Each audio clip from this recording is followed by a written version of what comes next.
अस्सलामुअलैकुम। Horror stories के एक न्यू एपिसोड के साथ मैं हूं Mazhar Malik. Thank you so much and love you so much आप सबके प्यार भरे फीडबैक का। आज जिन्होंने मुझे कहानी भेजी है, उस कहानी को पढ़ते हुए मुझे एहसास हुआ कि जिस अंदाज में उन्होंने कहानी लिखी होगी, मैं एक सिर्फ अंदाज़ा ही लगा सकता हूँ वो उस वक्त किस कर्ब में होंगे, किस तकलीफ़ में होंगे और किस तरह उन्होंने इस कहानी को मुकम्मल किया होगा। उनकी ख्वाहिश पे उनका नाम मैंने रखा है गुमनाम। वो कहते हैं, मुझे कुछ ज़्यादा अरसा नहीं हुआ आपकी स्टोरीज़ को सुनते हुए। एक बड़ा सा घर है जिसके अंदर मैं अकेला फिरता हूँ, या मेरी साथ मेरी जुड़ी यादें। मुझे ज़िंदगी जीने का कोई भी शौक़ नहीं है। ख़ुदकुशी हराम ना होती शायद मैं अपने आप को मार चुका होता। इस ज़िंदगी की गाड़ी को क्योंकि चलाना है जब तक चल सकती है, लेकिन इस गाड़ी के अंदर कोई भी खुशी नहीं है सिवाय उदासी के, सिवाय खामोशी के, सिवाय हर तरफ फैली बिखरी यादों के।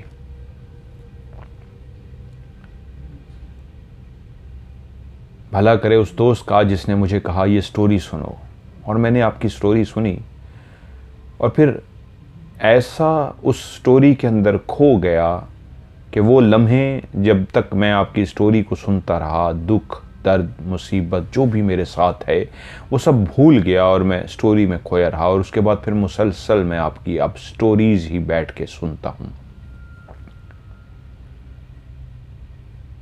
उन्होंने कहा ये जो बातें मैं अभी लिख रहा हूँ ये आपने ज़रूर बतानी है। तो ये बातें उनकी ख्वाहिश पे मैंने क्यों बताई। बहुत सारे लोग बताते हैं, मैं उसको इग्नोर कर देता हूँ। क्यों बताई, आप कहानी सुनेंगे तो आपको अंदाज़ा होगा कि एक शख्स की कैफियत जो स्टोरी सुन के थोड़ा सा बेहतर अपने आप को फील कर रहा है, वो किस कर्ब में, किस तकलीफ़ में मुब्तला होगा। उनका नंबर अब आया है तो मैं अभी कहानी को शुरू करने जा रहा हूँ। गर्मियाँ हैं लेकिन उन्होंने ये कहानी सर्दियों में बैठ के लिखी है। कहते मैंने कागज़ कलम उठाई उस घर की उदासी के अंदर। शाम के साए गहरे हो चुके थे, हर तरफ बर्फ़ ही बर्फ़ थी, ठंड, शदीद ठंड। मैंने घर में आतिशदान को जला लिया ताकि एक गर्मी का सा एहसास हो। ठंडे यख एक सर्दी के से मौसम में जिस्म को इतनी राहत मिल सके कि मैं कागज़ कलम जो हाथ में पकड़ के बैठा हूँ वो इतना ठंडा यख मेरा हाथ हो रहा था कि मुझसे कागज़ जो सामने रखा था और हाथ में पकड़ा हुआ कलम पकड़ा नहीं जा रहा था, मेरा हाथ जम चुका था। तो मैंने अपने जिस्म को हरारत देने के लिए आतिशदान जला दिया और उसके बाद फिर कहाँ से लिखूँ। एक कागज़ पे कुछ लिखा, फिर फाड़ दिया, फिर लिखा, फिर फाड़ दिया, फिर लिखा, फिर फाड़ दिया। मेरे पास मोबाइल था, मैं वॉइस मैसेज भी आपको रिकॉर्ड कर सकता था, लेकिन मैं नहीं चाहता था कि बोलते बोलते कब मेरी आवाज़ भर जाए और मैं रोना शुरू कर दूं। ये मैं आपको नहीं सुनाना चाहता था, इसलिए मैं लिखने का सहारा ले रहा हूँ। कई सफ़े मैंने ज़ाये कर दिए और आखिर मुझे लफ्ज़ मिल गए। मैं शुरू कहाँ से करूं।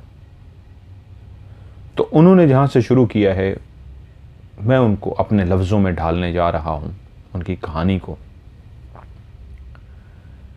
वो कहते हैं कि मैं आँख तो एक ऐसे मुल्क में मैंने खोली थी जहां मैं उर्दू बोलता था, मुसलमान घराने में पैदा हुआ था, पढ़ने लिखने का शौक़ था। घर के अंदर कुछ इतने हालात बेहतर नहीं थे, रूखी सोखी हम लोग खा लेते थे, लेकिन इतना था कि कभी किसी से मांगना नहीं पड़ा था। मैंने अपनी जैसे कैसे पढ़ाई मुकम्मल की और इस अंदाज में की कि इतने अच्छे नंबरों से पास हुआ कि मुझे स्कॉलरशिप मिल गई और मैं एक और मुल्क जिसका नाम कनाडा है शिफ्ट हो गया। तालीम तो मैंने किसी और मुल्क से मुकम्मल की, वहाँ पढ़ता रहा, जॉब भी करता रहा, घर वालों को पीछे पैसे भी भेजता रहा, घर वालों को, जो भी बहन भाइयों के लिए जो कुछ कर सकता रहा उस तालीम के दौरान, फिर नौकरी के दौरान, एक ज़िंदगी का बहुत लंबा सफ़र था। मैंने अपने घर वालों के लिए इतना कर दिया कि मैं रहूं या ज़िंदा ना रहूं, पीछे उनको मेरी हाजत ना रहे, वो अपना सर्कल चला सकें। और अल्हम्दुलिल्लाह मैं एक बात तो फ़ख्र से कहता हूँ कि मैं इसमें काफ़ी हद तक कामयाब रहा कि मेरे वालिदैन भी कहते थे कि तुमने बहन भाइयों को जिस तरह अपने पाँव पे खड़ा कर दिया है, घर बना दिया है, पैसे बैंक में भी डाल दिए हैं, जिस तरह तुम पे पैसों की बारिश हुई और तुमने वो सारे पैसे अपने माँ बाप बहन भाइयों पे खर्च किए हैं, ऐसा कोई भी नहीं करता। मैं इसमें कितना कामयाब हूँ ये तो मुझे नहीं पता, लेकिन फ़ख्र है कि मेरे माँ बाप को किसी से कभी मांगना नहीं पड़ा। वो मेरे माँ बाप जिन्होंने हमेशा गुर्बत देखी थी, एक बेहतर हालत में आ गए। उस मुल्क से होते होते फिर मैं कनाडा आ गया। उन्होंने मुझे कहा है उन मुल्क को आप इग्नोर कर दीजिएगा, तो उन मुल्कों का मैं नाम नहीं बता रहा जहाँ वो पैदा हुए और जहाँ उनकी एजुकेशन स्कॉलरशिप उनको मिली। मुझे हमेशा से ठंडा मुल्क बहुत अच्छा लगता था, जहाँ बर्फ़ हो। बर्फ़ हमेशा मुझे बहुत ज़बरदस्त लगती थी। ये बात सच है, मुझे भी बर्फ़ बहुत अच्छी लगती है। मेरी ख्वाहिश है जहाँ मेरा घर हो वहाँ पे बर्फ़बारी हो, दरख्त बर्फ़ से भरे पड़े हों, बाहर एक भी इंसान ना हो, और रात के उस पहर में अकेला निकलूं और वॉक करूं और उस मखलूक से मिलूं जो रात के इस ठंडी यख बख्ता जो रात होती है उसमें फिरती होती है। ये मेरी भी ख्वाहिश है। तो कहते हैं यूँ कनाडा तो मैं पहुंच गया, वहाँ अब उम्र हो चुकी थी। दोस्त बहुत मशवरा देते थे जो पिछला मुल्क था कि शादी कर लो, शादी कर लो, लेकिन कोई ऐसी थी ही नहीं जो दिल को भा जाए। जिम्मेदारियां निभाते निभाते शायद उम्र भी इतनी हो गई थी कि बालों में कुछ बाल सफ़ेद भी आ गए थे। लेकिन जब कनाडा आया तो जिस जगह पे मैं जॉब कर रहा था वहीं पे ही किसी को देखा तो देखते ही दिल हार गया। सुना था मोहब्बत ऐसी होती है कि एक ही निगाह में दिल में घर कर जाती है, और मेरे साथ भी ऐसा हुआ। जिसको कभी कोई शायद फुर्सत नहीं मिली थी, या बहुत सारी लड़कियां सामने आई थीं लेकिन इस निगाह से नहीं देखा था, लेकिन जब उसको देखा तो दिल हार बैठा, वो दिल को भा सी गई।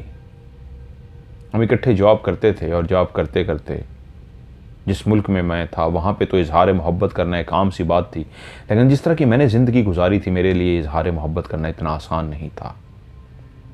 लेकिन एक दिन मैंने उसे, कॉफ़ी हम बैठे पी रहे थे, मैंने उसे कहा तुम मुझे बहुत अच्छी लगती हो। उसके सुनहरी बाल थे, वो बहुत खूबसूरत थी, कोरा कलर था उसका, वो वहीं की पली बढ़ी थी, वो गोरी थी। और जब मैंने उसकी आंखों में आंखों डाल के उसकी आंखों में देखते हुए दिल बड़ा करके इजहार मोहब्बत कर ही दिया, तो उस रोमांटिक जगह पे जहाँ बाहर बर्फ़ गिर रही थी, अंदर एक होटल में बैठे हुए कॉफ़ी पीते हुए, जहाँ बाहर की गिरती बर्फ़ को हम देख रहे थे, लेकिन अंदर उस गर्म माहौल के अंदर हम आमने सामने बैठे थे, तो वो अपने कोहनी को उस टेबल पे रखे और ऐसे दोनों हाथों को अपनी चिन के थोड़ी के नीचे रखे मुझे देख रही थी। और मैंने डरते डरते उसकी आंखों में देखा और कहा आप मुझे बहुत अच्छी लगती हो, क्या तुम मुझसे शादी करोगी? और उसके बाद मैंने मुंह नीचे कर लिया। वो मुझे कुछ देर तक देखती रही और मैं डर गया, पता नहीं कितना बुरा जवाब दे। यकीनन मेरा ये कहना उसको बुरा लगा है, तभी वो उसी जगह पे बैठी रही, कोई भी उसका जवाब नहीं आया। और कुछ लम्हे इसी तरह गुजर गए, मेरा सर नीचे था, क्या जवाब देती है। और डरते डरते मैं ऐसा गुम सा हो गया, ऐसा मुंह सा नीचे कर लिया कि जैसे कुछ होश ही नहीं। मेरा दिल बहुत धड़क रहा था, वो मेरा प्यार थी, मुझे शिद्दत से उसके साथ इश्क सा हो गया था। और वो सामने बैठी थी। जब मैंने देखा कोई भी जवाब नहीं आ रहा तो मैंने अपनी डरते डरते गर्दन उठा ली और देखा वो सामने नहीं थी। शायद वो जा चुकी थी, मुझे छोड़ के जा चुकी थी। शायद उसको उम्मीद नहीं थी कि मैं इस तरह उससे शादी का कह दूंगा, उससे अपनी ना सिर्फ मोहब्बत का इजहार करूंगा बल्कि उसको डायरेक्ट शादी का भी कह दूंगा। और जब मैंने सर उठा के सामने देखा, सामने कोई भी नहीं, मेरी आंखें इधर उधर देखती रहीं, तो मेरे दिल की धड़कन जो पहले ही तेज थी एकदम से उदासी मेरे ऊपर छा गई। हाय पहली दफ़ा किसी से इजहार मोहब्बत किया और वो चली गई। अब मैं कैसे उसका सामना करूँगा?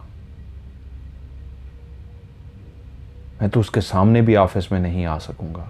ये सोचते ही मैंने अपना सर उसी टेबल पे रख दिया। जैसे कोई थका हारा अपना माथा टेबल पे टिका देता है, मैंने अपना माथा टेबल पे टिकाया। तो उसी लम्हे किसी ने इंतहाई प्यार से मेरे बालों में हाथ फेरा। जैसे ही मेरे बालों में एक लम्स सा महसूस हुआ कि किसी ने प्यार से बालों में हाथ फेरा है, तो मैं एकदम से ऊपर उठा। तो उसी वक्त मेरे बालों के ऊपर किसी ने बोसा लिया, मोहब्बत का बोसा। एक ऐसा बालों को चूमा गया, बोसा लिया गया जो मोहब्बत का इजहार होता है। मैंने एकदम चौंका और मुड़ के पीछे देखा तो वो सामने खड़ी थी, मुस्करा रही थी और मेरी पूरी कैफियत को एंजॉय कर रही थी। मैं जिस तरह डिसहार्ट होकर टेबल पे सर मैंने माथा टिकाया था और जिस तरह उसको कहा था, वो सामने बैठ के देखती रही। वो पीछे आकर खड़ी हो गई थी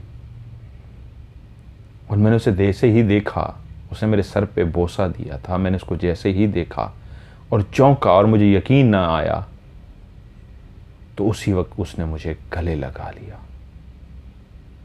मैं ये सोच भी नहीं सकता था कि उसने मेरी ना सिर्फ मोहब्बत का इजहार जो मैंने किया था उसको कबूल कर लिया, बल्कि उसने शादी के लिए भी हाँ कर दी थी। मेरे आंसू निकल आए, उसने मुझे और गले लगा लिया। मैं रो पड़ा। क्यों रोया मुझे नहीं पता। उसने मेरे आंसू साफ किए, यहां तक कि मेरी दोनों आंखों पे उसने प्यार किया, बोसा दिया। और उसके बाद उसने मुझे बिठाया और वो मुझसे बोली, मेरे उसी जुमले को रिपीट करके, कह तुम मुझसे शादी करोगे? तो मैंने भीगी हुई आंसुओं के साथ सर गर्दन को हिलाया, हाँ मैं तुमसे शादी करूंगा। वो मेरी जिंदगी का खूबसूरत तरीन लम्हा था। हज़रत साहब, आप सोच रहे होंगे मैं उससे इश्क करता था, मैं उससे बहुत प्यार करता था तो इसलिए उसकी बहुत तारीफ कर रहा हूं। ऐसा नहीं है, सभी उसे बहुत खूबसूरत कहते थे। हमारे ऑफिस में हमारी शादी भी हो गई थी, उसके बावजूद सब यही कहते थे, इस ऑफिस की सबसे खूबसूरत लड़की वही है। और ये सच था। वो बहुत खूबसूरत थी, उसकी आंखें बहुत खूबसूरत थी, उसके होंठ बहुत खूबसूरत थे, उसका पूरा वजूद खुदा ने जैसे फुर्सत से बैठ के बनाया था। और सबसे बढ़ के उसकी जो आदत थी वो बहुत मुख्तलिफ थी। और मुझे हैरत उस वक्त हुई जब उसने मुझे कहा, मुझे पता है कि तुम मुस्लिम हो और तुम जो मुस्लिम होते हो किसी गैर मुस्लिम से शादी नहीं करते जब तक वो मुस्लिम ना हो जाए। तो मैं क्योंकि तुमसे शादी करने जा रही हूं तो क्या मुझे मुस्लिम करोगे? मैं चौंक सा गया, मैंने इस तरफ सोचा भी नहीं था। मैंने अपने खुदा की तरफ देखा, ऐसे जैसे मेरी मेहनत का मुझे रब ने सिला दे दिया हो। मैंने सिर्फ अपने माँ बाप बहन भाइयों के लिए नहीं किया था, जिस किसी की भी मदद को ज़रूरत होती थी उस मुल्क में, जिस मुल्क में मैं था, मैं उनकी हेल्प करता था। मैंने अपने लिए कुछ भी नहीं बनाया था। मेरी बहुत अच्छी सैलरी थी, मेरी बहुत अच्छी जॉब थी, लेकिन मैं बांटता था। लेकिन शायद खुदा ने मुझे वो सिला दिया था, ऐसी खूबसूरत और सबसे बढ़ के खूबसीरत, इतनी अच्छी आदत की वो मालिक थी कि मैं सोच भी नहीं सकता था मेरी मोहब्बत को इस तरह एक्सेप्ट कर लेगी। और यूं हुआ कि बड़ी धूमधाम से हमारी शादी हो गई। हम दोनों मियाँ बीवी बन गए और उस मियाँ बीवी बनने के बाद ही एक खूबसूरत लाइफ हमारी शुरू हो गई। अभी भी हम इकट्ठे जॉब करते थे, बेहतरीन दोस्त थे हम, बेस्ट फ्रेंड, बेस्ट बडी। उसको कैंपिंग का बहुत शौक था।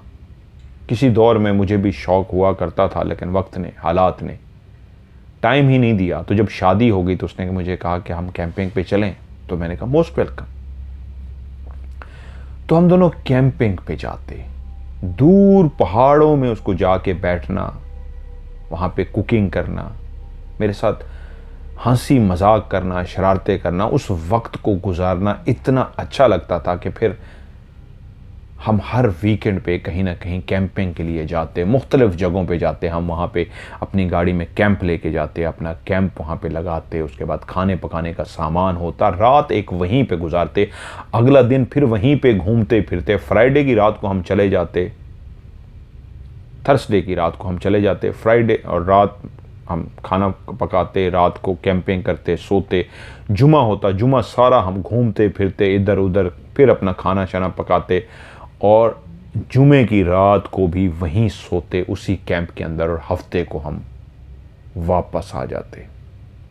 और सॉरी, मैं गलत कह गया, जुमे की रात को, जो वीकेंड शुरू होता है जुमे की रात से, यानी जुमे की रात को हम वहीं पे रात गुजारते, हफ्ते को घूमते फिरते, और हफ्ते की रात को भी गुजार के इतवार को दिन को वापस आ जाते, क्योंकि जल्दी सोना होता था, सुबह ऑफिस जाना होता था।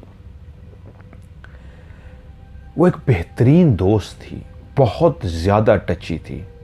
तब मुझे उसकी ज़िंदगी को जानने का मौका मिला। उसने ज़िंदगी अकेले गुजारी थी, उसके माँ बाप इस दुनिया में नहीं रहे थे, उसने स्ट्रगल की थी। वो बहुत खूबसूरत थी, बचपन से उसको एहसास था वो बहुत खूबसूरत है, लेकिन कभी भी उसने अपनी खूबसूरती को फ़ायदा नहीं उठाया। वो बहुत सादा थी, वो बिल्कुल मेकअप नहीं करती थी, हल्का फुल्का सा मेकअप करती। उसको वक्त ने बहुत कुछ सिखा दिया था, लेकिन उसकी सीरत, जो उसकी नेचर थी, वो बहुत ही कमाल थी, बहुत ही लविंग, बहुत ही केयरिंग। मेरी तरह वो कुछ जमा नहीं करती थी, लोगों में बांट देती थी। उसने भी अपनी तालीम मुकम्मल करके जो जॉब की थी, बेहतरीन किस्म की जॉब थी, लेकिन उसके बावजूद उसकी सेविंग नहीं होती थी, वो बांटती थी लोगों में, अपनी ज़रूरत की रखती थी और बांटती थी। और मेरे अंदर भी यही अदा उसको पसंद आई थी कि मैंने देखा है, उसने मुझे कहा था कि तुम लोगों की मदद करते हो, लोगों में बांटते हो, अपने लिए नहीं रखते। और ये मेरी अदा उसको बहुत अच्छी लगी थी। और बहुत सारी बातें थी जो मेरी उसने मुझे कहा था कि तुम बहुत ही प्यार करने वाले इंसान हो, मैंने तुम्हें किसी के साथ इधर उधर फ्लर्ट करते हुए, घूमते फिरते नहीं देखा, मैंने तुम्हें एक बहुत अच्छा इंसान देखा था। और मेरे दिल के अंदर ख्वाहिश थी कि काश तुम मेरे लाइफ पार्टनर बनो। लेकिन मैं जानती थी कि तुम एक नमाज भी पढ़ते हो और मुसलमान हो, तुम्हारी कुछ कल्चर अलग हैं, तो मैं इस वजह से कभी तुम्हारे साथ उस तरह बात नहीं कर सकी। खैर, वो कहते हैं हमारी ज़िंदगी इस तरह खूबसूरत गुजरी कि पता ही न लगा कि कब हमारी ज़िंदगी में वो माँ बनने वाली होगी। उसने जब मुझे खुशखबरी सुनाई कि मेरे पेट के अंदर एक और ज़िंदगी जन्म लेने वाली है, मैं बाप बनने वाला था, मैं बहुत ज़्यादा खुश था और मैं बाप बन गया। खुदा ने हमें बेटा दिया था, वो तो बिल्कुल अपनी माँ पे गया था, उसके बाल बिल्कुल सुनहरे थे, इतना गोरा उसका रंग था कि उसको जो भी देखता उस बच्चे को देखते ही रह जाता। मैं बहुत खुश था, हम बहुत खुश थे। और इस पूरे टाइम में कभी भी हमारी एक दफ़ा भी किसी बात पे लड़ाई नहीं हुई थी। हमेशा हम वीकेंड बाहर गुजारते, बहुत अच्छे दोस्त थे, एक दूसरे का बहुत ज़्यादा ख्याल करते, बहुत एक दूसरे से प्यार करते थे। और मैं बार बार अपनी हर नमाज में खुदा का शुक्र अदा करता कि रब ने मुझे सिला दिया था।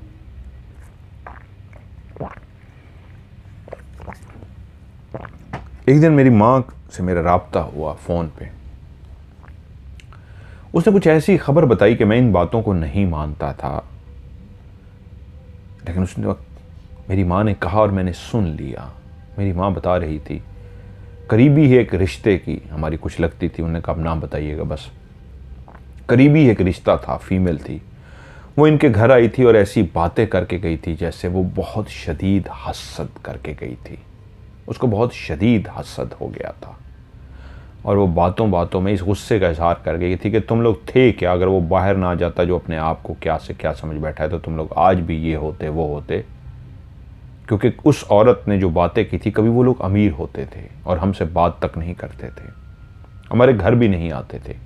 आज हमारा घर उनसे बड़ा हो गया था, हमारे पास गाड़ी सब कुछ उनसे ज़्यादा थी, तो वो आई थी हमारे घर देखने के लिए, तो वो घर देख के शायद जेलस हो गई थी, उसके अंदर हसद आ गया था, बर्दाश्त ना कर सकी, तो वो बहुत बुरा भला सुना के गई थी कि तुम लोगों ने घर क्या ले लिया, बड़ा गाड़ी क्या ले ली, इतनी तुम मिलना तक गवारा नहीं करते हो, ये नहीं करते हो, वो नहीं करते हो। मेरी माँ ने कहा हम तो पहले भी आपसे मिलना चाहते थे, आप लोग नहीं मिलते थे, तो हम अगर खुदा ने हमें दिया है, हमारे अंदर तो कोई तब्दीली नहीं आई, आप ही खुद चल के आई हैं। बहरहाल वो मेरा नाम लेके बहुत बुरा भला कह गई थी कि देखना ये है वो है, उसी की वजह से है ना, उसके साथ ही बुरा होगा, ये होगा वो होगा। उसने कई इस तरह की बातें की और मेरी माँ ने कहा बेटा इसका तोड़ ज़रूर कर लो। मैंने कहा माँ किस बात का? उसने कहा बेटा ये जो नज़र बद होती है ना, इंसान को खा जाती है।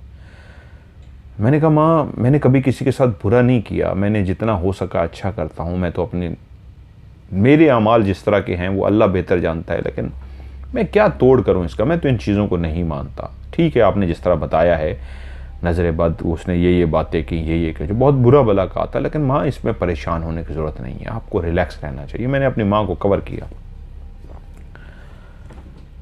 मेरी माँ से फिर जब भी बात होती मेरी माँ उस खदशे का इजहार करती, बेटा मेरा दिल डरा रहता है, वो जिस तरह बदखोई कर गई थी, बद कलामी कर गई थी, बुरी बातें कर गई थी, मेरा दिल डरा रहता है कि उसकी नज़र हमें खा ना जाए। और मैं हंस पड़ता, माँ नज़र बद कोई चीज़ नहीं होती, कुछ भी नहीं होता।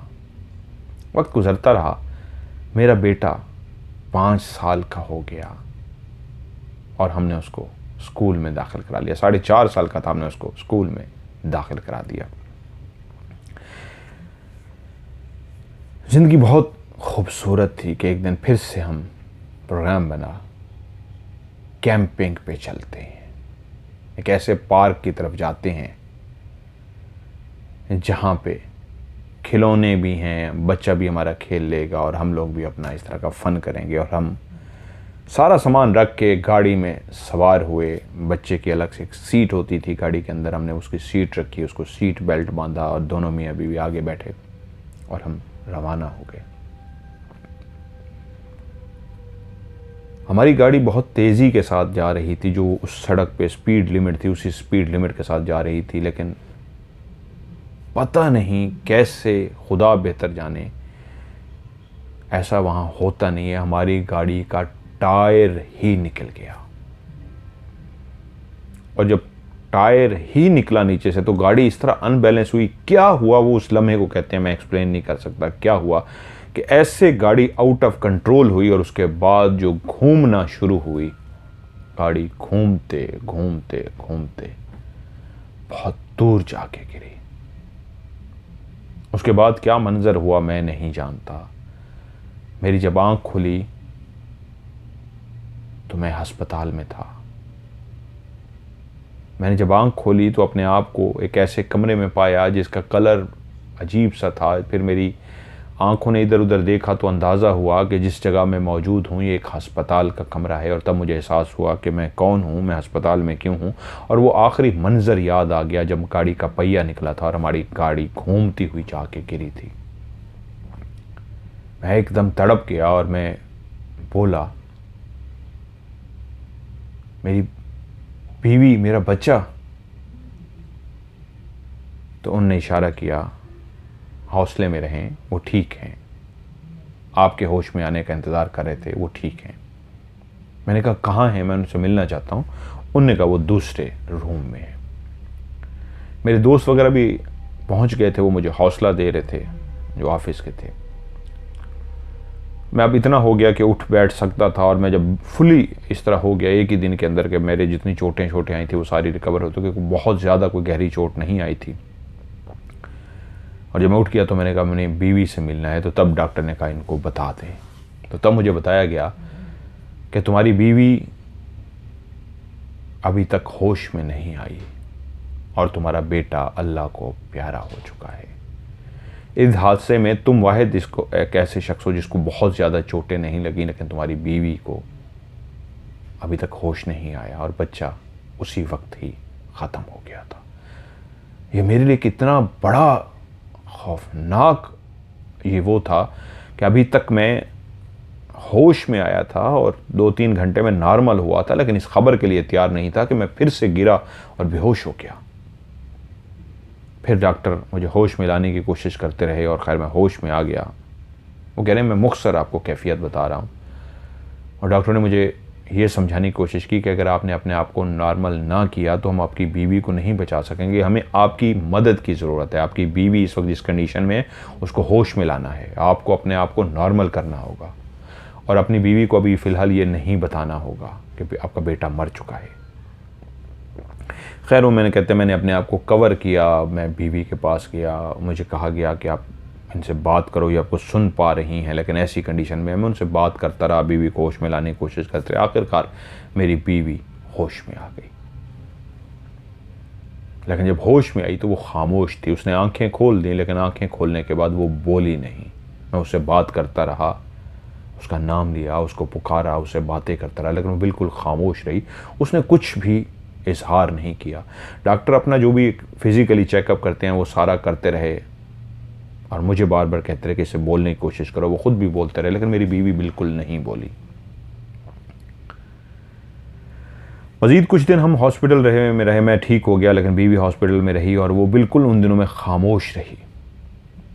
अब वो एक रोबोट की तरह हो गई थी। वो हंसता, मुस्कुराता, खूबसूरत सा चेहरा ऐसे था जिसके अंदर दिल तो धड़कता था, लेकिन उसकी कोई फीलिंग नहीं थी, कोई उसके एहसासात नहीं थे। मुझे डॉक्टर ने कहा, आपकी वाइफ को आपकी हेल्प की ज़रूरत है, इनको ज़िंदगी में वापस लाना होगा, इनको शदीद झटका लग चुका है और इसका तरीका ये है, आप मुसलसल इनके साथ बातें करें, मुसलसल इनको डिस्कस करें, मुसलसल इनके साथ लगे रहें, इनको तवज्जो दें ताकि ये रिकवर हों। अब मेरी बीवी घर तो आ गई, लेकिन अब वो ऑफिस नहीं जा सकती थी। अब वो लेटी रहती, बिठा देते, बैठी रहती, कुछ भी नहीं कर पा रही थी। मैंने उसके लिए एक हॉस्पिटल की तरफ से हमें एक नर्स भी दे दी गई जो उसकी बहुत केयर करती, हर वक्त उसकी देखभाल करती, लेकिन वो रिकवर नहीं हो रही थी। मैं शदीद डिप्रेशन का शिकार था। ऑफिस जाता, वापस आता। अभी तक मेरी नॉर्मल ज़िंदगी थी, मैं एक नॉर्मल इंसान था, लेकिन मेरी ज़िंदगी में ये हो गया था कि मेरी बीवी बिल्कुल खामोश हो गई थी। यहाँ तक कि मैं डॉक्टरों के पास जाता, साइकियाट्रिस्ट के पास जाता, उन्होंने मशवरा दिया कि आपकी बीवी कहाँ पे ज़्यादा खुश रहती थी। मैंने कहा जब हम लोग कैंपिंग पे जाते थे। तो उन्होंने कहा आप इसको बेशक कैंप पे लेके जाइए। अब वो चल सकती थी, लेकिन उनको पकड़ के कोई चलाता रहता, चलती रहती, छोड़ देता, वो खड़ी हो जाती, बिठा देता, बैठ जाती, लिटा देता, लेट जाती। मैंने फ़ैसला किया ठीक है, और यूँ मैं अपनी बीवी को लेके एक कैंप की तरफ गया। वो कैंप जहाँ पे वो सबसे ज़्यादा खुश होती थी, वो कैंप जहाँ पे उसको मैं हमेशा बहुत ज़्यादा जानने, जब मैं कहता उस जगह चलें तो बेचैन हो गई थी। यस, वो छलांगे लगाती थी खुशी से, उसकी सबसे फेवरेट जगह थी। और यूँ मैंने कैंप का सारा सामान रखा और हम लोग गाड़ी चला के शाम को ही वहाँ पे पहुँच गए। जल्दी इसलिए पहुँचे वीकेंड पे कि मैंने अकेले ने, पहले मेरी हेल्प कराती थी, मैंने उसको कुर्सी पे बिठा दिया, वो बैठ गई। मैंने कैंप लगाना शुरू कर दिया और सारा मैंने कैंप लगा लिया।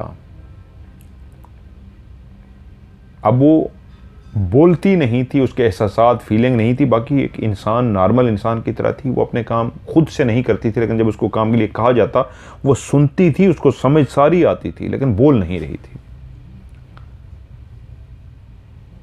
खैर हमने रात का खाना खाया, मैंने उसको खाना खिलाया जिस तरह खिलाता था, हमने खाना शाना खाया और वो बिल्कुल डेड सी उसी तरह थी, वही मंजर, सब कुछ भी नहीं।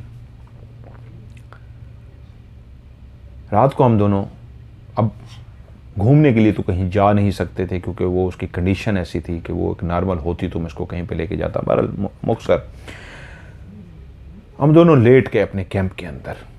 ये रात का कौन सा पहर था कि मुझे महसूस हुआ, मैंने हाथ रखा बीवी के ऊपर तो मेरी बीवी अपने बिस्तर पर नहीं थी। मैं एकदम परेशान हुआ, देखा तो मेरी बीवी नहीं है और बोलने की आवाज़ आ रही है। मैं एकदम से परेशान हो गया, ये जो आवाज़ थी बोलने की, ये मेरी बीवी की थी। मैं एकदम अपने कैंप से बाहर निकला तो मैंने देखा सामने मेरी बीवी मौजूद है और उसने किसी को गले लगाया हुआ है और उसको चूम रही है और उससे कह रही है कहाँ चले गए थे तुम। मेरे लिए एक बहुत अजीब मंजर था। उसने किसी को भी गले नहीं लगाया हुआ था, उसका अंदाज इस तरह का था, उसने किसी को गले लगाया हुआ था लेकिन चूम रही थी, उससे बात कर रही थी, कहाँ चले गए थे तुम। तुम्हें पता नहीं मैं तुम्हारे बगैर कैसे ये दिन गुजार रही थी। मैं हैरान खड़ा देख रहा था, वो उससे बातें कर रही थी और जितनी कदो कामत को उसने पकड़ रखा था, तब मुझे अंदाजा हुआ ये वही हाइट है जो मेरे बेटे की हाइट थी। और तभी उसने मेरे बेटे का नाम भी ले लिया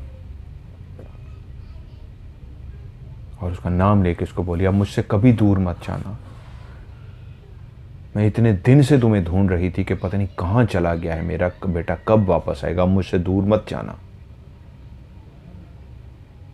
और उसके बाद जैसे उसने मुझे देखा तो उसने बाकायदा मेरा नाम पुकारा, काफ़ी अरसे बाद मेरा नाम लेके कि ये देखो आ गया शैतान, चला गया था, इसको कहना अब दोबारा वापस ना जाए। और फिर उससे लिपट गई और उसके बाद ऐसी मस्त हो गई उसके दरमियान, उस बच्चे के साथ खेलने में, बात करने में, सारा कुछ करने में। मैं खड़ा देखता रहा क्या हो गया है। डॉक्टरों ने तो कहा था शायद ये बोलना शुरू कर दे। वो बोली तो ज़रूर थी, पहली दफ़ा आज मैंने उसको काफ़ी अरसे बाद बोलते हुए देखा था, लेकिन अजीब व गरीब बोल रही थी कि अपने वो बेटा जो हमारा मर चुका था, जिसको मैंने खुद अपनी आंखों के सामने दफनाया था, उस वक्त अस्पताल में थी, वो नहीं जानती थी, वो उसको प्यार कर रही थी। और उसके बाद उसको प्यार वगैरह करके उसकी इस अंदाज में कान लगाए जैसे वो कुछ कह रहा हो, कहती अच्छा ठीक है जाओ खेलो। इंग्लिश बोलती थी, हम दोनों इंग्लिश ही बोलते थे, तो उसको इंग्लिश में कहा जाओ जाओ खेलो। और वो बच्चा खेलने के लिए चला गया, उसको बैठ के देखती रही और फिर मुझे कहती है मेरा नाम लेके कि थैंक्स, खुदा का बहुत बहुत शुक्र है, हमारा बेटा वापस आ गया, आज मैं हैप्पी हूँ, मेरा बेटा वापस आ गया। और मेरी तरफ मुखातिब होकर बोली मुझे भूख लगी है, मुझे खाना खाना है। बहुत अरसे बाद वो खाना मांग रही थी। मैं जल्दी से उठा, जो कुछ उसके लिए बना सकता था जल्दी से उसके लिए खाना बुलाया। और जब वो खाना खा रही थी तो तभी कैंप की तरफ देख के बोली कहाँ जा रहे हो बेटे को मुखातिब करके बोली कहाँ जा रहे हो? सोने, यानी कुछ देर खामोश देर बोली सोने के लिए। ओके ओके ओके सो जाओ सो जाओ सो जाओ। और बोली वो आराम से अंदर जाना, वो अंदर सोने के लिए चला गया है। हम दोनों ने खाना खाया और उसके बाद हम दोनों उठ के जब कैंप में गए तो आगे वो थी और मुझे कहती वो सो रहा है, इस तरफ बिस्तर इस तरफ करो। और अंदर दाखिल होके बिस्तर एक साइड पे उसने कराया, एक बिस्तर की चादर जो थी उठा के उसने किसी के ऊपर डाल दी, ऐसे ज़मीन पे ही डाल दी। और मुझे कहती है बस ये सो रहा है, आहिस्ता से हम इधर सो जाते हैं। और हम दोनों वहां पे सो गए। मुझे कहाँ नींद आनी थी ऐसी सूरत हाल में, मैं नहीं सो पाया और मैं जागता रहा, सोचता रहा ये क्या हो गया। वो सो गई, आखिर कभी किसी टाइम मुझे भी सुबह नींद आ गई।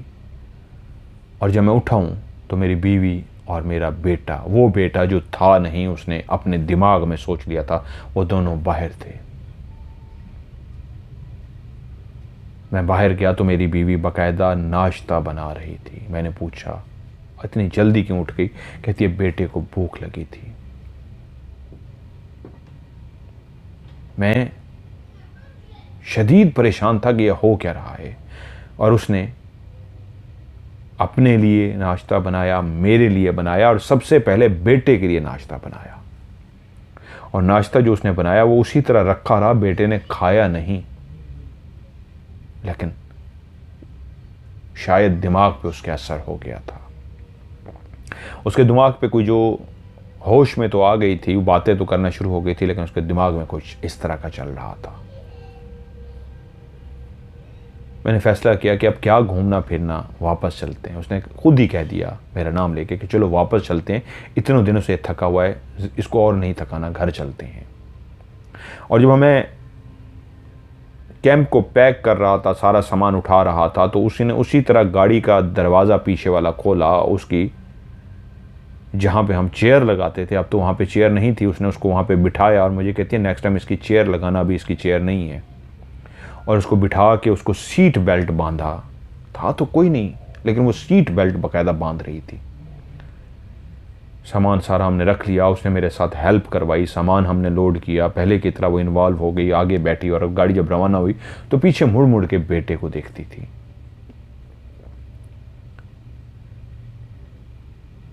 हम घर पहुंच गए और घर में भी वही सिलसिला जारी रहा। वो बेटे में ऐसी गुमसुम सी हो गई थी कि उसी को ही हर वक्त बात करती। अभी तक वो इस काबिल नहीं थी कि मैं उसको ऑफिस लेके जा सकता। वो बेटे को ही सुलाना, बेटे को ही खिलाना, यहाँ तक कि मैं जब ऑफिस से घर पहुँचता, एक दिन मैं घर पहुँचा तो मैंने देखा वॉशरूम में वो अपने बेटे को नहला रही है। बाकायदा बेटे को नहला रही है, जो सामने कोई नहीं था, और बाकायदा वो शावर के नीचे उसको इस तरह नहला रही थी, उस पर इस तरह लगा रही थी, और मैं हैरान था ये क्या कर रही है। कुछ दिन तो मैंने ये नोट किया और उसके बाद मैं डॉक्टर के पास पहुंच गया और मैंने सारी सूरत हाल डॉक्टर के बाद आपको बताई कि मेरी बीवी अब इस तरह कर रही है। तो मुझे डॉक्टर ने बताया बाज़ औक़ात जो सदमा पहुंचा होता है, क्योंकि वह जब उस हादसे से वापस आई है तो उसको होश तो आ गया था लेकिन बोलती नहीं थी, उसको सदमा लग गया था कि उसका बच्चा नहीं है। उसने पूछा भी नहीं लेकिन उसको सदमा लग गया था मेरा बच्चा नहीं है, और उस सदमे में चली गई थी। लेकिन हुआ ये कि जब आप उसकी फेवरेट जगह पे उसको लेके गए तो वहाँ पे ज़्यादा चांस ये होता है इंसान वापस आ जाता है, नॉर्मल आ जाता है। तो वो नॉर्मल तो हुई लेकिन ऐसी नॉर्मल हुई कि उसको बच्चा नज़र आना शुरू हो गया। एक बीमारी जिसका शिकार लोग हो जाते हैं, बहुत ज़्यादा सोचते हैं, शिज़ोफ्रेनिया। जिस शिज़ोफ्रेनिया में अक्सर मैं आप लोगों को कहता होता हूँ जिन्नात नज़र आते हैं, जिनके अपने मर जाते हैं, वो अपने मरों से बातें करते हैं, वो अपने प्यारों से मुसलसल इस तरह बातें करते हैं, खेलते कूदते सोते बैठते उसी तरह हैं जिस तरह वो सामने हो, लेकिन वो हकीकत में होते नहीं। उनका दिमाग सोच लेता है, तख़य्युल में, ख़यालों में वो उसको क्रिएट कर लेते हैं। तो डॉक्टर ने बताया कि वो शिज़ोफ्रेनिया का शिकार हो गई है, ख़याल में, तख़य्युल में वो उसको बेटा बना के वो सब कुछ कर रही है। लेकिन आपने इसको छेड़ना नहीं है, आहिस्ता आहिस्ता इसको नॉर्मल करने की कोशिश कर देनी है, एकदम झटका नहीं देना, क्योंकि अभी बोलने के काबिल हुई है, 3-4 दिन हुए हैं, अभी ये बोल रही है, हफ्ता हुआ है, अभी इसको मज़ीद थोड़ा सा टाइम लगेगा, आहिस्ता आहिस्ता नॉर्मल होगी। इसको मेरे पास लेके आइएगा, फिर इसके सेशन होंगे और इसको हम बेहतर करने की कोशिश करेंगे, मेडिसिन देंगे और इसको मेंटली तौर पर नॉर्मल करने की कोशिश करेंगे। अब मेरी ज़िंदगी ये थी कि मैं ऑफिस जाता और नाश्ता बनता, तो 3 लोगों का घर में नाश्ता बनता था, मेरा, बीवी का और मेरे बेटे का। और एक शाम जब मैं पहुंचा तो मुझे कहती है इसके कपड़े नहीं लेके आए, कितने दिन हो गए, चले हम इसके कपड़े लेके आते हैं।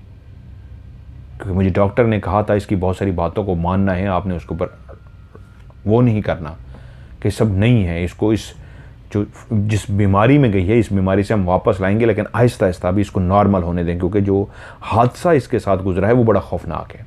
तो मैं मजबूरी में उसके साथ गया और उसके लिए कपड़े के 3 उसने सूट पसंद किए, छोटे छोटे बच्चों वाले, और वो हमने ले लिए। और घर में उसी तरीके अब वो अपने बच्चे के साथ खेल रही थी, अपने बच्चे के साथ बैठी हुई थी, उसके लिए नाश्ता, दिन का खाना, रात का डिनर, वो सब तैयार हो रहा था और मैं बैठा देखता था। अब वो मेरे साथ भी बात करती थी, अपने बच्चे के हवाले से भी बात करती थी, लेकिन अभी वो 70% नॉर्मल हुई थी, 100% नहीं। और मुझे कहती है अभी इसको स्कूल नहीं भेजना, ये मुझसे दूर ना चला जाए, अभी इसको मेरे पास ही रहने देना, मैं इसको अभी अपने से दूर नहीं कर सकती। कुछ दिनों के बाद मैं अपनी बीवी को लेकर डॉक्टर के पास गया। डॉक्टर ने सामने बिठा के उससे बहुत सारे सवाल किए और उससे पूछा कैसा है बेटा, और बेटे के बारे में वो सारी बातें जो मुझे डॉक्टर पहले ही बता चुके थे वैसा ही था। वो वाकई एक शिज़ोफ्रेनिया बीमारी का शिकार थी और बेटे के बारे में सारी बताती रही कि अभी हम उसको घर पे छोड़ के आए हैं, देखें कितनी गैर जिम्मेदारी है, वो अकेला है, ये है, वो है, सारा कुछ उसने डॉक्टर को बताया। वही सारा कुछ जो उसने दिमाग से क्रिएट कर रखा था, एक बीमारी का शिकार थी। और उसके बाद डॉक्टर ने कहा ठीक है, हम चाहते हैं आप मुकम्मल सेहतियाब हो जाएं, क्योंकि हादसा जो हुआ था तो आपको कुछ मेडिसिन भी लेनी होगी। डॉक्टर ने कुछ मेडिसिन भी लिख दी, जो जो मुझे उन्होंने कहा इस तरह ट्रीट करना है, इस तरह बात करना है, वो मेडिसिन भी दे दी और उनको कहा अपने हर इस डेट को लेके आना है डॉक्टर के पास। मैंने कहा ठीक है, फिर मैं उनको लेके घर आ गया, उनको मेडिसिन वगैरह देता रहा, सारा कुछ करता रहा। अब मैं ज़्यादा टेंशन में आ गया था, मेरी हंसती खेलती ज़िंदगी ख़त्म हो गई थी। माँ से एक दिन बात हुई, माँ को बहुत सारी चीज़ों का पता था, मुझसे बोली बेटा अब तो मेरी बात पे यकीन कर लो, नज़र बद होती है, नज़र बद का तोड़ कराओ, तुम्हें नज़र खा गई है। मैं चुप बैठा रहा, हमेशा आगे से कहता था नहीं माँ कोई नज़र नहीं होती, आप कैसी बातें करती हैं, कोई नज़र बद नहीं होती, लेकिन आज मैं नहीं बोला, चुप बैठा रहा। तो मेरी माँ बोली अगर तुम इजाज़त दो तो मैंने बात की है किसी से, मैं उनकी तुमसे बात कराना चाहती हूँ। मैं कुछ देर चुप रहा, बोला कौन है वो? माँ बोली,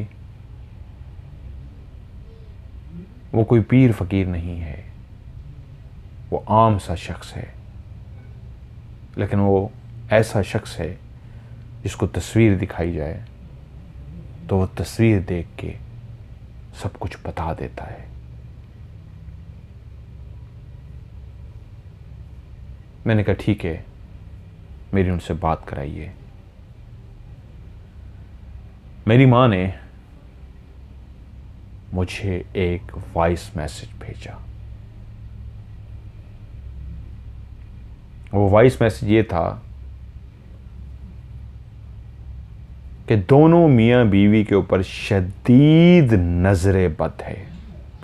इतनी नजरे बद और इतनी शदीद नेगेटिव एनर्जी इनके ऊपर अटैच हो चुकी है कि ये इनकी जान भी ले सकती है। फौरी तौर पे पहले ही आप लोग लेट कर चुके हैं। अगर अब इसका इलाज ना किया तो इस फैमिली को शदीद नुकसान पहुंच सकता है।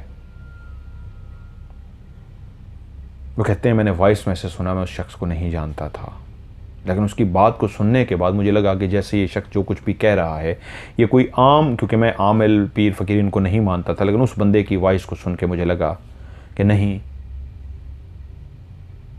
इस बंदे की बात में कुछ दम है, ये कुछ सुलझा हुआ और पढ़ा लिखा बंदा लगता है जो जाहिलों वाली बात नहीं कर रहा। कुछ उसने इस तरह का मैसेज किया था।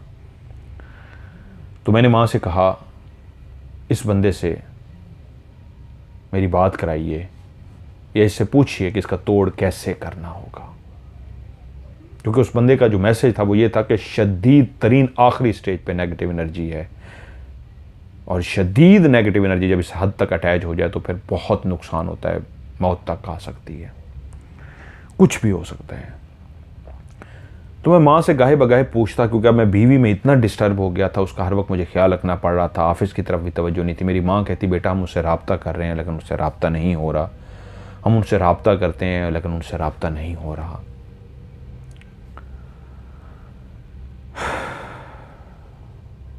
फिर वो कहते हैं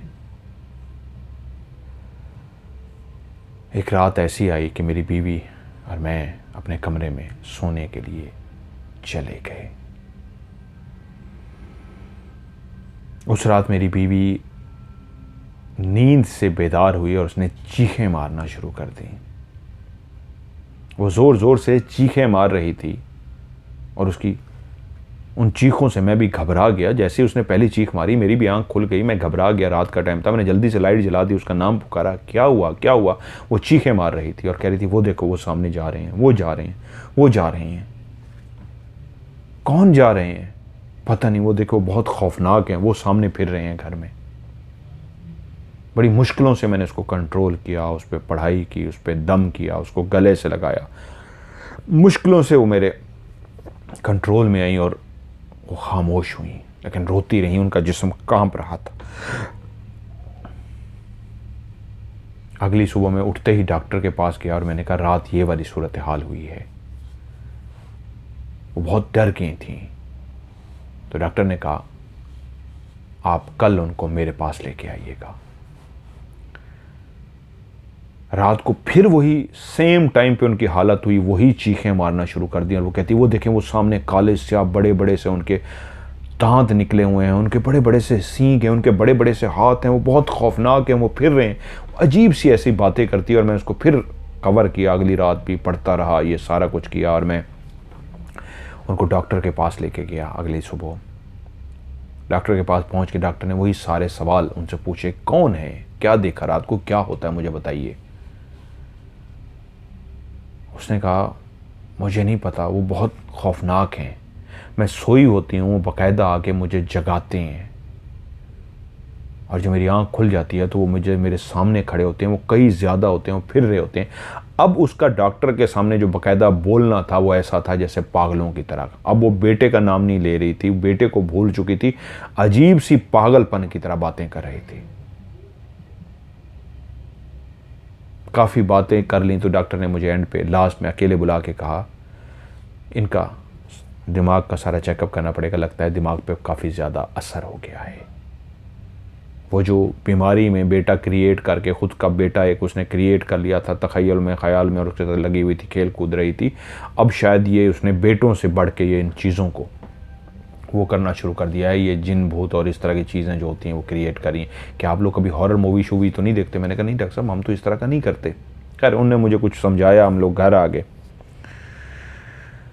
मैंने माँ को फ़ोन किया, मैंने कहा माँ राब्ता हुआ, अब उसके साथ ये हो रहा है। मैंने उसको डॉक्टर को भी दिखाया। वो कहते हैं बेटा हमने बहुत मैसेज किए हुए हैं, उनके पास पता नहीं टाइम होता है या नहीं होता, लेकिन जैसे ही उनके पास हम कॉल भी करते हैं अटेंड नहीं होती, और मैसेज उनके पास बहुत ज़्यादा लोग करते हैं, तो किसी और से हम रब्ता करने की कोशिश करते हैं।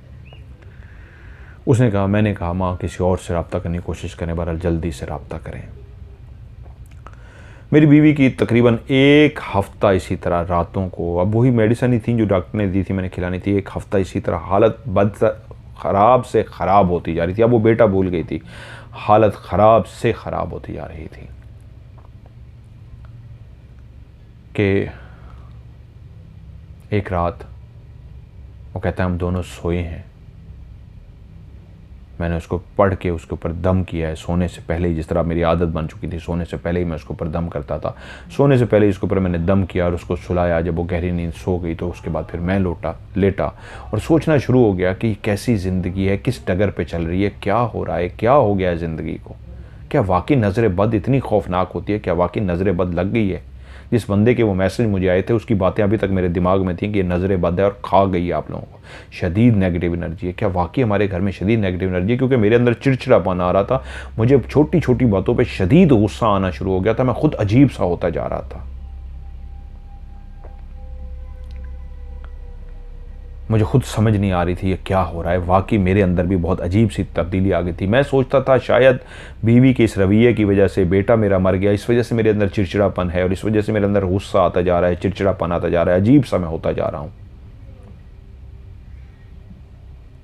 लेकिन उस सुबह जब मैं उठा तो मेरी दुनिया उजड़ चुकी थी।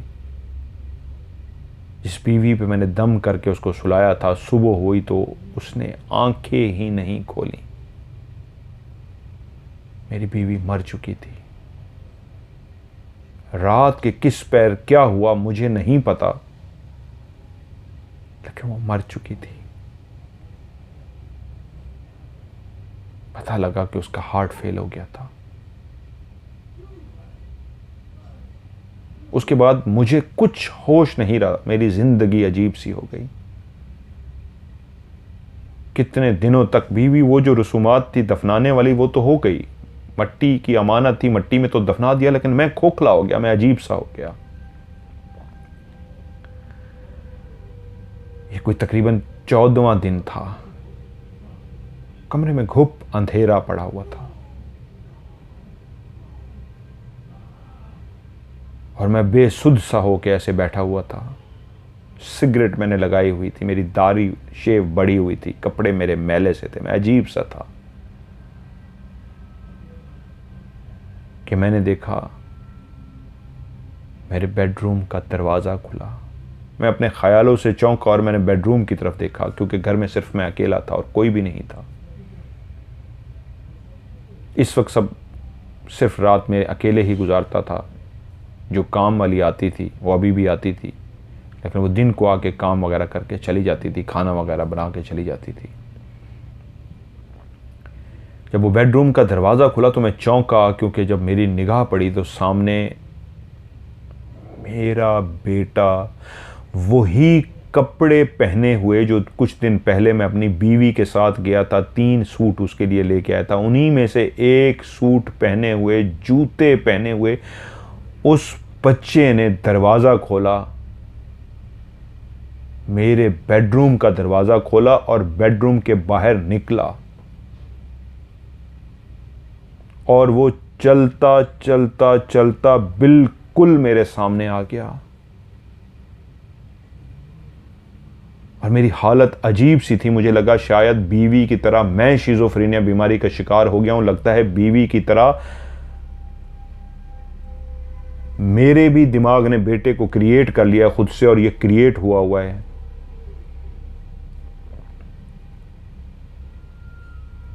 और वो बिल्कुल मेरे सामने आकर खड़ा हुआ और बाकायदा वो मुझसे बोला, मैं आपका बेटा नहीं हूं।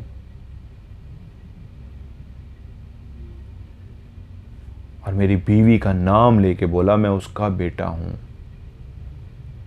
बाकायदा उसने जुमला कहा कि मेरा नाम लेकर मुझे कहा कि मैं तुम्हारा बेटा नहीं हूं।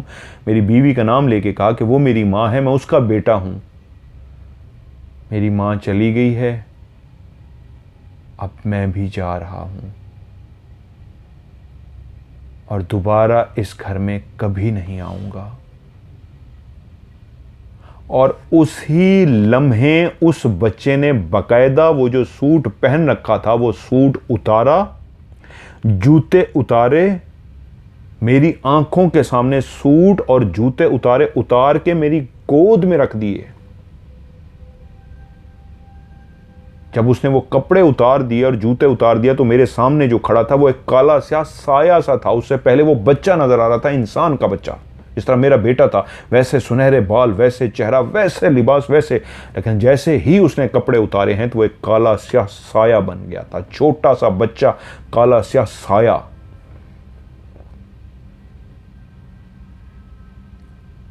और कलेयर पतला, बिल्कुल कमजोर सा एक साया सा बन गया, लेकिन कद उसका मेरे बेटे जितने था। उसके बाद वो चलता हुआ साया, बाकायदा चलता हुआ मेरी आंखों के सामने बाहर वाले दरवाजे में गया है और बाहर निकल गया है।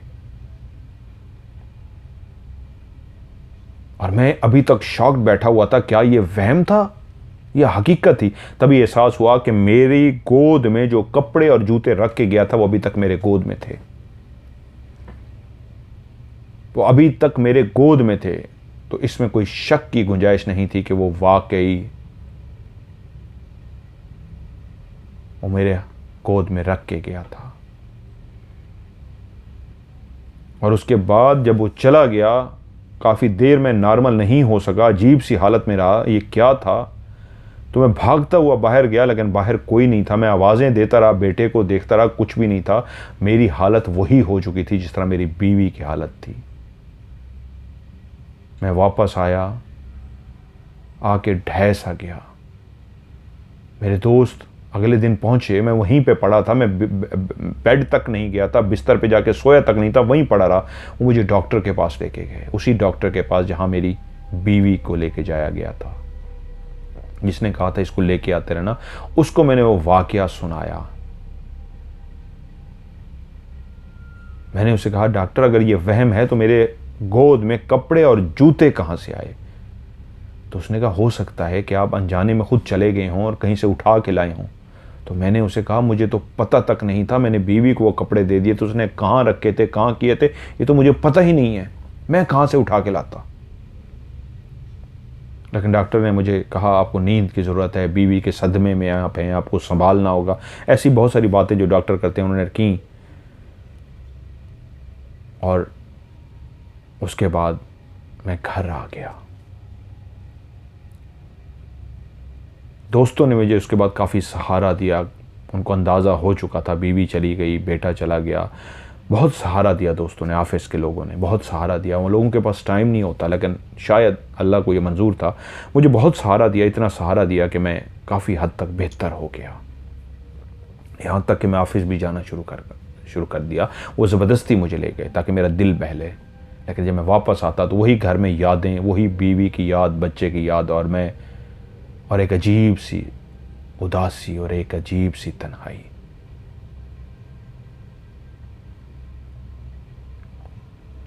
ऐसे वक्त गुजरता रहा कि वहीं पे एक किसी ने कहानी सेंड की, आपकी कहानी। और आपकी कहानी को सुनने के बाद मैं चौंक गया था। इस मैसेज को मैं पहले भी सुन चुका था, इस आवाज़ को मैंने पहले भी सुना था। ये आवाज़ तो मेरे दिमाग में थी। इस बंदे की जब मैंने कहानी सुनी, जो अपने आप को मज़हर मलिक कह रहा था और कहानी सुना रहा था, मुझे लग रहा था इसका मैसेज मैंने सुना है, इस आवाज़ को मैं जानता हूँ। और जब मैंने उस आवाज़ को निकाला तो ये वही वॉइस मैसेज था जो मेरी माँ ने मुझे भेजा था, जिसमें मज़हर मलिक आपने कहा था कि इनके साथ शदीद नेगेटिव एनर्जी है और इस स्टेज पे पहुंच गई है, अगर इसका फौरी तोड़ ना किया गया तो इनकी जान भी जा सकती है। आपका ही वो मैसेज था। मेरी माँ ने बहुत आपसे राब्ते किए, मेरी माँ ने बहुत आपको मैसेज किए, कॉलें की, लेकिन आपसे राब्ता नहीं हो सका। अब मैं आपसे राब्ता भी करता तो क्या करता, मेरा तो बचा ही कुछ नहीं था। बहुत सारी बातें थी, बहुत सारे सवाल थे जो आपसे पूछने थे। तो आपसे मैं बजाय सवाल पूछूं, हिम्मत करके मैंने कागज़ कलम उठाया है और अपनी कहानी को लिखने बैठ गया हूं। मेरी कहानी आप सुना देंगे तो मेरे सवाल भी आपके पास पहुंच जाएंगे। मेरे सवालों का भी ज़रूर मुझे जवाब दे दीजिएगा।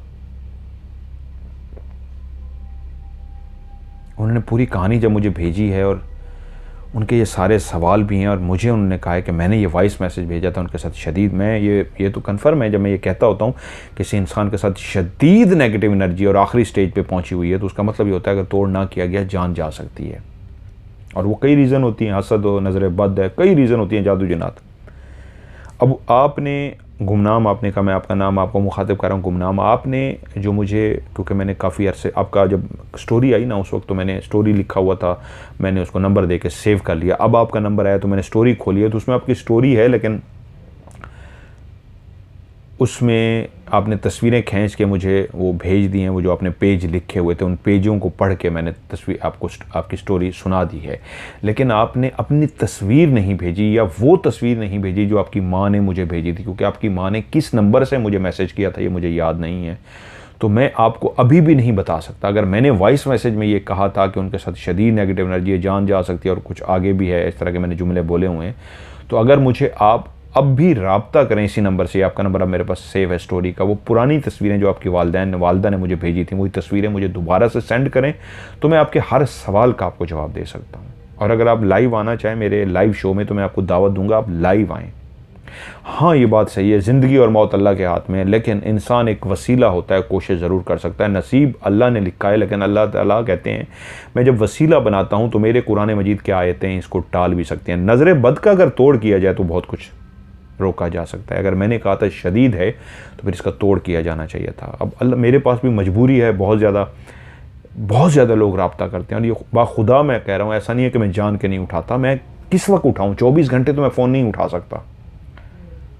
मैं अभी भी, ये मेरा मोबाइल है, मैंने इसको वाइब्रेटर पे लगाया हुआ है, इसकी रीज़न है, वरना इतना बजेगा मैं स्टोरी तक रिकॉर्ड नहीं कर सकूँगा, मैं महफिल में नहीं बैठ सकता, मैं घर वालों में नहीं बैठ सकता, हर वक्त फ़ोन बजता है।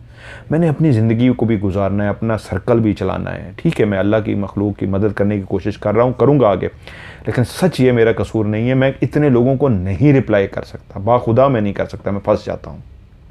इसलिए तो एक छोटा सा सिलसिला मैंने शुरू किया, जिनका इमरजेंसी का सिलसिला होगा वो कॉल बुक कर लेंगे, मुझसे बात कर लेंगे। ये बाखुदा आज मैं हल्फन कह रहा हूँ, पैसों के लिए नहीं किया, सिर्फ इसलिए, मैं अगर किसी का ऐसा देखूंगा ना केस नहीं, उनको मैं पैसे देके वापस भेज दूंगा, भाई आपका केस ही नहीं है, मैं सुनता ही नहीं हूँ, खुदा की कसम उठा के कह रहा हूँ, पैसों के लिए नहीं है। इसलिए जो आप जैसे लोग जिनकी वाकई ज़रूरत होती है उनका राब्ता नहीं हो पाता। आपकी वालदा वाकई राब्ता करती रहेंगी, लेकिन वही लोग जो बार बार करते हैं वो सामने आ जाते हैं। मैं जवाब देने पर पाबंद हूँ, कोई भी मैसेज करे मैं जवाब देता हूँ। और अभी मैंने एक बुकिंग हुई है एक बाकायदा, मैंने उनका देखा केस, मैंने उनका रिजेक्ट कर दिया, मैंने कहा नहीं आपको बुकिंग की ज़रूरत नहीं है, आपके पैसे वापस, उनके पैसे वापस कर दिए। ठीक है, मैं पैसे के लिए नहीं कर रहा, ऐसे लोगों की मदद करने के लिए कर रहा हूँ। आपकी बहुत सारी बातें हैं जिनका मैं जवाब दे सकता हूँ, लेकिन आप पहले मुझे अपनी डिटेल सेंड कीजिए, उसको मैं चेक करता हूँ, उसको चेक करने के बाद इंशाल्लाह मैं आपको फिर तफसील से बताऊँगा वो क्या था, वो सारा कुछ क्या था। अगर आप लाइव आके, रात को मैं जो करता हूँ फ्राइडे सैटरडे संडे, उनमें लाइव आके आप बात करेंगे तो मैं शायद लाइव आपको बेहतर बता सकूँगा। अगर आप लाइव नहीं आना चाहते, आपने नाम अपना गुमनाम रखा है, तो आप मुझे डिटेल सेंड कर दीजिए, इंशाल्लाह मैं आपको तफसील से उस सारी बातों का जवाब देता हूँ। जो कपड़े आपके हाथ में आए हैं ये अभी, क्योंकि मेरे पास आपकी तस्वीर नहीं है, इसलिए मैं अंदाजे से कह रहा हूँ कि वो आपका वहम नहीं। मुझे लगता है कि जब अगर मैंने पहले कहा है आपको वो शदीद नेगेटिव एनर्जी है, तो वो आपका वहम नहीं है, वो था। और वो बच्चा कौन था? वो इंसान का बच्चा नहीं था। वो जान गए जाती है मखलूक जिसको हम जिन्नात कहते हैं कि औरत क्यों डिस्टर्ब है, तो इसलिए जिन्नात का रूप धार के वो बच्चा बन के पास आ गया। तो वो जिनसे खेलती थी, लगी रही थी, वो जिन्नात का बच्चा था जो आपकी बेटे की शक्ल में पास आ गया था। अगर आप मुझसे रब्ता कर लेते तो ये शदीद जो नेगेटिव एनर्जी आखिरी स्टेज पे पहुंच गई थी, ये जान ना जाती। बाकी जान तो अल्लाह ताला के हाथ में है, हम एक जो कोशिश कर सकते हैं, क्योंकि आप सल्लल्लाहु अलैहि वसल्लम का फरमान है, सल्लल्लाहु अलैहि वसल्लम का फरमान है कि नज़र बद इंसान को कब्र में ले जाती है। हसद नज़र बद इंसान को कब्र में ले जाती है। कब्र का मतलब ये है कि इंसान मर जाता है उससे, अगर तोड़ ना किया जाए। तो बाकी आप मुझे रब्ता कीजिए, मैं इंशाल्लाह यहाँ आपकी शायद मैं बताऊँ पर्सनल है, आप तकलीफ़ में ना आ जाएँ, तो इसलिए आप मुझसे लाइव आना चाहें तो सबसे बेस्ट है, वरना पर्सनल कहते हैं तो मैं आप मुझे प्राइवेट मैसेज कर दीजिए, इंशाल्लाह मैं आपको तफसील से उसका जवाब देता हूँ। मेरी कोई बात बुरी लगी हो तो दिल से माजरत ख़्वाह हूँ, मेरा कोई कसूर नहीं भाई, अगर मेरे वजह से कुछ हुआ, मैं जान के नहीं किया कि रब्ता नहीं किया भाई, मैं तो भले ये थी जी आज की कहानी जो गुमनाम भाई ने भेजी और मैंने आपको सुना दी। आप लोग भी अपनी कहानियाँ मुझे सेंड कीजिए, इंशाल्लाह आपकी कहानियों को प्रोग्राम का हिस्सा बनाऊँगा। आप लोग अपनी कहानी मुझे सेंड कीजिए व्हाट्सएप पे और लास्ट में लिख दीजिए स्टोरी, तो इंशाल्लाह आपकी कहानी को मैं प्रोग्राम में शामिल कर लूँगा। आज की स्टोरी से मज़र मलिक को दीजिए इजाज़त, अपना ढेर सारा ख्याल रखिएगा। खुदा हाफिज़।